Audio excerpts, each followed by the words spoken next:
ஒரு கணவனும் மனைவியும் தினசரி காலையில் ஒன்று சொல்றேன், எல்லாரும் நல்லா புரிஞ்சுக்கோங்க. இது கணவன்மார்கள்லாம் ரொம்ப பெரிய விஷயமா இருக்கு நான் சொல்ற விஷயம். வீட்டுல ஐஸ்வர்யம் பெருகணும்னா காலையில எந்திரிச்ச உடனே 2 கரங்களால வீட்டுக்காரன் காலை அமுக்கி விடணும். இதுக்கு நான் விளக்கம் சொல்றேன், ஏன்னு சொல்றேன் கேளுங்க. மங்கையரின் கரத்துல யார் இருக்கிறார்? சுக்கிரன் இருக்கிறார்.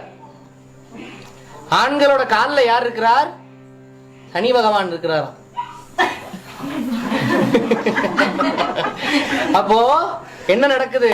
காலையில விடிஞ்ச உடனே அவர் எந்திரிக்கிறதுக்கு முன்னாடி அவரை தொட்டு நமஸ்கரிச்சுட்டு காலை அமுக்கி விடுங்க. சும்மா ஒரு 2 நிமிஷம் திட்டிக்கிட்டே கூட அமுக்கி விடுங்க, தப்பு இல்ல. காலை அமுக்கி விட்டீங்கன்னா என்ன நடக்கும்? வீட்டுல தரித்திரம் வராது, சனி பகவானோட பீடை பிடிக்காது. கையில யார் இருக்கிறா? பரமேஸ்வரனோட மகா அனுகிரகத்தினால சுக்கிர பகவான் பெண்களின் கையில் இருக்கிறார். கையில வளையல் போடாம யாருக்கும் சாப்பாடை பரிமாறக்கூடாது. வெறும் கையில நெய் எடுத்து ஊத்தக்கூடாது. கரண்டியை தான் பயன்படுத்தணும். குழந்தைகளுக்கு எந்த ஒரு நிலைமையில வேணாலும் இருக்கலாமா? மங்கையருக்கு இப்ப நிறைய நிலைமைகளை பிரிச்சு வச்சிருக்கிறாங்க.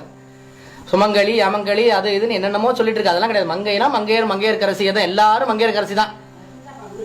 குழந்தைகளுக்கு சாப்பாடு கொடுக்கும் பொழுது கண்டிப்பா கையில வளையல் இருக்கணும். வளையல் இல்லாம குழந்தைகளுக்கு சாப்பாடு கொடுக்க கூடாது. நீங்க ஊட்டி விட்டாலும் சரி, சாப்பாடை போட்டு சாப்பிடுன்னு தட்டை தள்ளி விட்டாலும் சரி, கையில வளையல் போட்டு தான் சாப்பாடு பரிமாறணுமா. ஏன்? ஐஸ்வர்யம் பெறுகிறதுக்கான வழி சொல்றேன். பல பேர் சின்ன சின்ன தவறுகள் செய்யறாங்க. பொம்பளைங்க எந்த நேரத்திலயுமே தலையை விரிச்சு போடவே கூடாது. அம்பாள் முந்தா நேரத்து காளியா எல்லாரும் காட்சி கொடுத்தா, அவனை தலையை விரிச்சு போட்டா உட்கார்ந்துருந்தா. பின்னாடி கொண்டை முடி அலங்கரித்து கொஞ்சம் கிளி கையில் வைத்து அஞ்சுக உமையால் வீட்டிருந்தாள் அப்படின்னு வரேன். அம்பாள் கொண்டை முடி அலங்கரித்திருப்பாளாம், பூ சூடி இருப்பா. நம்ம கொண்டை அலங்காரம் பண்றது அப்படின்றது ரொம்ப ரொம்ப ரொம்ப முக்கியமான ஒண்ணு. முடிய எந்த சூழ்நிலையிலையும் அவுத்து போடவே கூடாது. இப்பெல்லாம் யூ கட்டு என்னென்னமோ கட்டெல்லாம் வந்திருக்குது. முடியெல்லாம் விரிச்சு போட்டு இந்த காதுல 2 முடி, முன்னாடி 2 முடின்னு சுத்திட்டு இருக்கு. ரெட்டை ஜடையெல்லாம் காணாமே போயிடுச்சு. அம்பாளோட மகா அனுகிரகம். அந்த ஜடை ரொம்ப புண்ணியமா மகத்துவமா கருதப்படுகிறது. அந்த திருமுடி இருக்கு பாருங்க, பெண்களோட முடிய கணவரை தவிர வேற யாரும் ஸ்பரிசிக்க கூடாது. குழந்தையா இருந்தாலும் தொடக்கூடாது, தொடறதுக்கு அனுமதிக்க கூடாது. அந்த முடியில யார் இருக்கிறா? மகாலட்சுமி குடி இருக்கிறா. பெண்கள் மொட்டை போடுறேன் வேண்டிக்கிறவே கூடாது. முடியில யார் இருக்கிறா? அம்பாள் இருக்கிறா. உயிரே போகும் தருவாய் வந்தாலும் அதை வேண்டாதீங்க. அம்பாளே அதை விரும்ப மாட்டா. நான் சொல்றேன், வேண்டிக்கங்க. முடிய அவுத்து போடவே கூடாது. வீட்டுக்குள்ள முடி சுருணைகள் இருக்கவே கூடாது.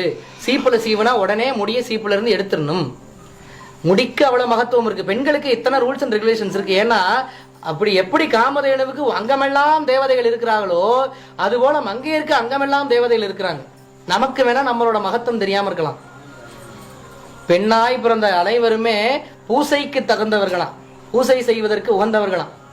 நம்ம ஆலயத்துல நடக்கும் ஒவ்வொரு பௌர்ணமி அன்னைக்கும் சுமங்கலி பூஜைகள் தீர்க்கமா நடக்குது. இங்க அம்பாளே பாவனையாக செய்யப்படுகிறாள். ஒவ்வொரு சுமங்கலிகளுக்குள்ளையும் சுமங்கலிகளை இருத்தி வச்சு சுமங்கலிகளுக்கு அம்பாளுக்கு செய்யப்படும் அத்தனை பஞ்ச உபச்சாரங்களும் செய்யப்படுகின்றன. ஏன்? அம்பாளே அத்தனை அங்கத்திலே முறைஞ்சிருக்கிறாளாம். பெண்ணை தரிசனம் செய்தாலே கோடி புண்ணியம் உண்டு. எந்திரிச்ச உடனே கால் அமுக்கி விடணும்னு சொன்னேன் பாருங்க. கணவன்மார் என்ன செய்யணும்? பொண்டாட்டி மூஞ்சில தான் முழிக்கணும். ஏன்? கண் கண்ட தெய்வம் யாருன்னா தன் துணையாக வந்தவள். தன் துணைனா எல்லா வகையிலையும் துணையாக இருக்கிறாள். அவங்க தான் முன்னாடி எல்லாருக்குமே. அவங்க கண்ணில் அவங்களோட முகத்துல முழிச்சிட்டு வெளியே எந்த வேலைக்கு வேணாலும் போய் பாருங்க, எல்லாம் ஜெயமாகும். அப்படி கணவர் தன் முகத்துல முழிக்கிறதுக்கு முகம் எப்படி இருக்கணும்? மங்களகரமாக இருக்கணும். 3 கோடு பட்டை அடிச்சா போதும். எந்த பெண்ணுமே, நான் சொல்றேன், நீங்க போய் கண்ணாடியில நீங்களே பாருங்க. திருநீரை எடுத்து 3 கையில எடுத்து சிவசிவான்னு 3 பட்டையை போடுங்க. நெத்தியில சின்ன குங்குமம் வைங்க. வேற எதுவுமே தேவையில்லை. கண்ணாடியில பாருங்க, முகம் அவ்வளவு அழகா இருக்கும், மங்களகரமாக இருக்கும். அம்பிகை நெற்றியில் பட்டை இல்லாமல் இருக்கவே மாட்டா. அகிலாண்டேஸ்வரியாக அமர்ந்திருப்பவளும் அங்கமெல்லாம் திருநீர் பூசி ருத்ராட்ச மாலைய மேனியெல்லாம் போட்டிருக்கிறாளாம். பரமேஸ்வரன் மேன் கொண்ட காதல், அவ்வளவு உயிருக்கு உயிரா அம்பாள் வந்து பரமேஸ்வரனை விரும்புறா.